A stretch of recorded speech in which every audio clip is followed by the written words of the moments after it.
హైదరాబాద్ విజయవాడ జాతీయ రహదారి NH65ను 6 లేన్ల విస్తరణ ప్రక్రియలో కీలక అడుగుపడింది.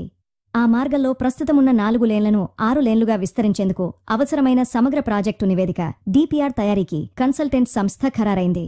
NH65ను 6 లేన్లుగా విస్తరించే అంశంపై అధ్యయనం చేసి సమగ్ర నివేదిక ఇచ్చేందుకు కేంద్ర రవాణా రహదారుల శాఖ గతేడాది టెండర్లను ఆహ్వానించింది.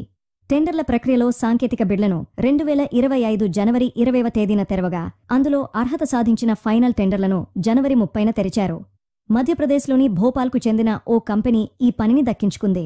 ఈ సంస్థతో ఈ నెలాఖరు వరకు కేంద్రం ఒప్పందం కుదుర్చుకోనుంది. రహదారి అధ్యయనం, రోడ్డు భద్రత అంశాలు కలిపి DPR తయారీకి 9.86 కోట్ల రూపాయలు ఖర్చు చేయనున్నారు. ఈ ఒప్పందం జరిగిన తర్వాత 6 నెలల్లో సమగ్ర నివేదికను సదరు సంస్థ కేంద్రానికి అందించాల్సి ఉంటుంది. ఒప్పందంలో ఇదే విషయాన్ని పొందుపరచనున్నట్టు అధికార వర్గాలు తెలిపాయి.